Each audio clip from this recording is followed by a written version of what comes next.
Non, en politique, on n'a pas le droit de tout. Ce que vous avez fait est une honte et un scandale.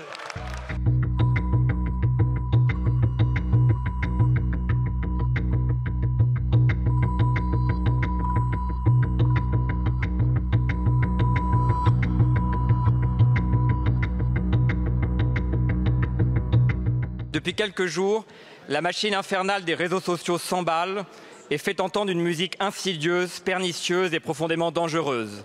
Celle d'une campagne de désinformation qui s'est propagée avec une rapidité déconcertante, pour ne pas dire effrayante. Sur différents posts et vidéos, on peut lire que la France ne criminaliserait plus le viol, que le président de la République l'aurait dépénalisé et qu'il serait même désormais permis. Dans ma circonscription, des collégiennes inquiètes sont venues me trouver pour savoir si c'était vrai qu'en France, désormais, le viol était autorisé. On pourrait croire qu'une campagne aussi dangereuse et néfaste soit le fruit d'ingérences étrangères, de la Russie et de ses ingénieurs du mensonge. Et pourtant, ce n'est pas le cas.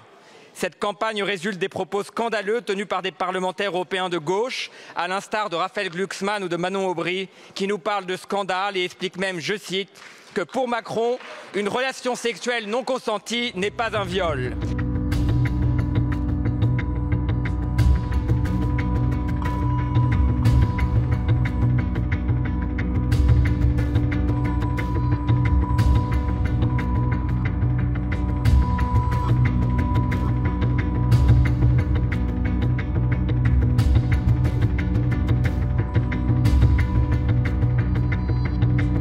Merci, monsieur le député, de me permettre, en 2 minutes, de remettre les pendules à l'heure.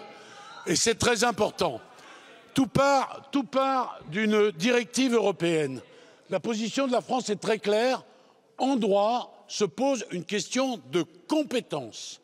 À compter de ce moment, avec l'Allemagne d'ailleurs, nous pensons qu'il n'est pas possible de modifier l'article 83 du traité fondamental. C'est pas plus compliqué que ça. Et ça n'est rien d'autre que ça. Là-dessus, les LFistes qui devraient ouvrir un code pénal de temps en temps nous racontent quoi? Ils nous racontent que le président Macron ne veut plus que le viol soit criminalisé. Mais c'est une folie que de raconter cela.